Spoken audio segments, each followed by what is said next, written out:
think each one has their own scissors, alright? As we cut this ribbon, we mark the beginning of an experience shaped by music, memories, and dedication to the craft. So without further ado, we will be cutting the ribbon all together on the count of 3.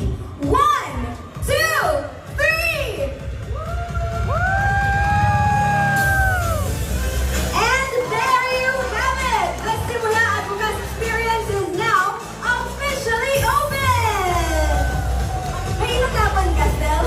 May mananalo ba dyan? Well, thank you very much for all of your time. Kasi nasa laso may upuan, pwede akong upo.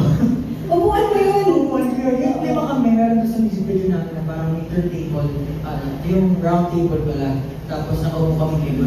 Pwede umupo yung mga tao doon, na-experience nila kung ano yung pakiramdam na nag-healing about, kumagugulong na yung mundo. Tapos, after nun, katagilang nun, yung merge mo. Kasi, kulang yung experience kapag walang merge. Pero naman talaga CEO. Oo, pero akala mo yung phone mo, yung ano pala, yung sinasabi mo. Oo, so sa mga nakapanood mo ng Dan, yun, nalalaman mo ano yung pakiramdam pag umupo kayo doon, ang saya. Okay, how about you, Justin? Ang ako po, favorite ko yung sa time, yung area doon kasi very interactive. Pwede ka magsulat meron doon prompt. So, share mo lang yung pwede mo i-share. Tapos, meron din yung parang fingerprint na gagawa ka ng apple mo doon sa tree. So, very interactive as a artsy person. So, parang, imbis na hindi ko sinunod yung prompt, nag-drawing lang ako, ganyan.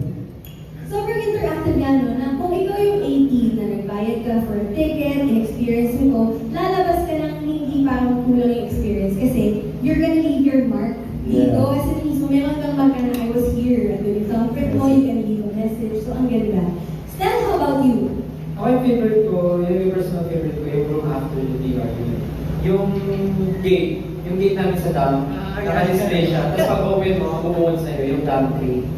Dam tree, tapos sa dulo, nandun yung throne fountain. So parang ang ganda niyang simula para maset kagad yung mood mo na, parang welcome to the dam world, welcome to this world, brand new world dito. So parang, yun yung nagustuhan ko kasi pagpasok pa naman parang, ang ganda, ready na ako, ano pa kaya yung na-experience ko dito sa lugar nito. So parang, yun yung naging favorite ko. Maganda naman siya, simula.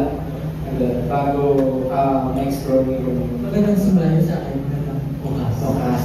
Oh, ganda naman. Okay. Josh, hello! Siguro po, as a technology enthusiast, itong room na to, yung VR room. Kasi, parang dito nila may experience, although ako nag-cringe ako nung pinapanood yung sarili ko. Pero for sure sila magugustuhan po nila yung mga inihanda namin na mapapanood nila dito para sa kanila. Yes. Pero alam mo, Josh, favorite ng 18 kapag naging cringe ka sa sarili mo. Di ba? Gusto nila pinapagawa sa'yo lahat ng mga naging cringe ka. So for sure, magugustuhan nila yung VR experience. Ibig sabihin na yung ginawa siya. Napapagano ako na, ano yan? Ano ginawa yun?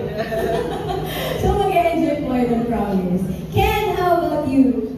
Sa akin po yung merch room kasi it's something that pwede sila mag-uwi ng something. So, yeah.